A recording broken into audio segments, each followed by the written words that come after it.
Selamat datang kembali di sesi Deep Dive kita. Kali ini kita mau gali lebih dalam nih soal konsep yang lumayan nusuk ya dari ringkasan renungan pagi Anda.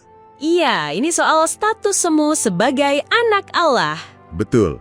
Dan yang menarik, sumber Anda ini langsung nyambunginnya ke yang namanya roh perbudakan. Menarik itu. Kita pakai acuannya ringkasan renungan status semu, hidup dalam ketakutan. Ayat kuncinya di Roma 8 ayat 15a itu. Yang bunyinya, sebab kamu tidak menerima roh perbudakan yang membuat kamu menjadi takut lagi ya. Nah, itu dia. Jadi, misi kita di Deep Dive singkat ini, coba pahami bedanya hubungan sama Tuhan yang dasarnya takut, sama hubungan yang sejati gitu. Berdasarkan sumber Anda ini tentunya. Oke, siap. Mari kita bedah. Oke, mari kita bongkar ini.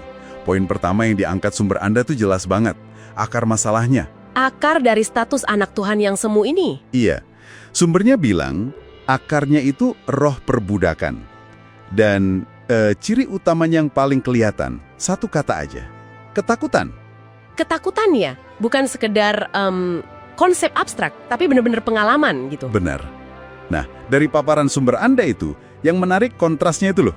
Gimana? Iya, jadi sumber ini kayak ngasih lihat dua gambar yang beda banget. Bukan cuma label, tapi dinamikanya. Gimana tuh bedanya? Kalau roh perbudakan itu, katanya jadinya hubungan kayak budak sama tuan. Yang ada rasa takut terus. Takut. Takut diapain gitu? Takut konsekuensi negatif lah pokoknya. Nah ini kan kontras banget sama hubungan anak bapak yang idealnya dasarnya kasih, percaya. Oke. Jadi ini kayak mempertanyakan kualitas hubungan spiritual kita ya jadinya. Persis, sifat dasarnya dipertanyakan. Nah, soal ketakutannya ini juga sumber Anda rinciin lagi. Bukan cuma takut biasa. Oh ya, gimana detailnya? Ada. Misalnya, takut dihukum kalau bikin salah. Terus, takut kalau Tuhan bakal marah. Masuk akal kalau dari sudut pandang budak. Bahkan sampai takut nggak diberkati kalau misalnya kita kurang ngelayani atau kurang memberi. Wah itu spesifik ya, jadi kayak ada hitung-hitungannya gitu. Kayaknya gitu. Jadi status semu ini rasanya kayak selalu was-was gitu ya. Nggak bisa lepas, takut salah langkah. Nah, implikasinya ini yang penting banget menurut sumber ini. Implikasi gimana tuh? Ya kalau kita ikuti logikanya, berarti tindakan-tindakan rohani kita, melayani, doa, memberi, kalau dasarnya roh perbudakan tadi, kenapa tuh jadinya? motivasinya bukan lagi kasih, atau syukur, atau respon sukarela gitu. Tapi lebih kayak Kayak apa? kayak strategi aja buat menghindar. Hindari hukuman, hindari kemarahan Tuhan, hindari nggak diberkati. Oh, oke. Jadi ini nyentuh soal otentisitas iman ya? Beneran dari hati atau cuma karena takut? Tepat, sumber Anda kayak nantang kita buat jujur soal itu. Malah sumber Anda pakai analogi yang, wah lumayan gamblang sih. Analogi apa tuh? Dibilang, hidup rohani yang kayak gini tuh ibarat budak. Budak? Iya, budak. Yang terus usaha nyenengin tuannya, tapi motivasi utamanya itu cuma biar nggak dicambuk, biar nggak dihukum. Bukan karena cinta atau setia sama tuannya ya? Bukan. Nah, analogi ini kan bener-bener nonjok perbedaan motivasinya. Padahal dari luar mungkin kelihatan sama aja tindakannya. Betul banget. Poin itu kena banget ke inti argumen sumber ini. Fokusnya bukan di apa yang kita lakuin, tapi kenapa kita lakuin itu. Dorongan dari dalamnya itu yang jadi pembeda antara relasi anak yang asli sama relasi yang masih kejebak pola pikir perbudakan.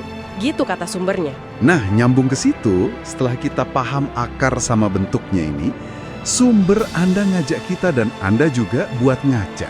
Ngaca gimana? Lewat pertanyaan refleksi yang langsung banget. Waktu saya atau Anda melayani, berdoa, memberi, itu sebenarnya karena takut dihukum atau takut konsekuensi negatif lain nggak ya? Pertanyaan yang dalam itu. Iya kan? Ngajak introspeksi banget soal motivasi kita. Ini pertanyaan krusial sih. Bukan buat ngejudge, ya tapi lebih buat diagnosa diri. Diagnosa diri ya? Ya, penting buat ngenalin apakah rasa takut tadi yang macam-macam bentuknya itu jadi motor utama tindakan rohani Anda. Kenapa penting? Karena ya kayak kata ringkasan ini, itu bisa jadi sinyal adanya status semu. Hubungan yang belum benar-benar nunjukin status kita sebagai anak yang merdeka dalam kasih. Oke, tapi bedainnya sama rasa hormat atau segan gimana tuh? Kan bisa mirip. Nah, itu tantangannya. Tapi fokus sumber ini kan jelas di ketakutan yang melumpuhkan itu, bukan rasa hormat yang sehat. Oke, paham. Jadi, kalau kita simpulkan nih dari deep dive singkat kita, berdasarkan sumber Anda ini, Gimana kesimpulannya? ada beda yang jelas banget ya, krusial malah, antara hubungan sama Tuhan yang isinya roh perbudakan, dengan takut sebagai ciri utamanya, dengan hubungan anak Allah yang sejati, yang dasarnya pasti beda banget. Betul. Jadi take away penting yang bisa Anda bawa pulang dari sini, Apa tuh? coba deh perhatiin baik-baik. Apa sih yang dorong Anda bertindak secara rohani? Apakah dominan rasa takut? Takut dihukum? Takut nggak disayang Tuhan? Takut nggak diberkati? Menurut sumber ini, sadar soal itu aja udah langkah awal buat ngenalin kalau mungkin kita lagi hidup dalam status semu tanpa sadar. Oke. Nah, sebagai penutup nih, mungkin ada satu pertanyaan buat Anda renungkan lebih lanjut. Ini terinspirasi dari diskusi kita barusan. Pertanyaan apa tuh? Kan tadi sumbernya bilang roh perbudakan itu buahnya ya ketakutan-ketakutan tadi.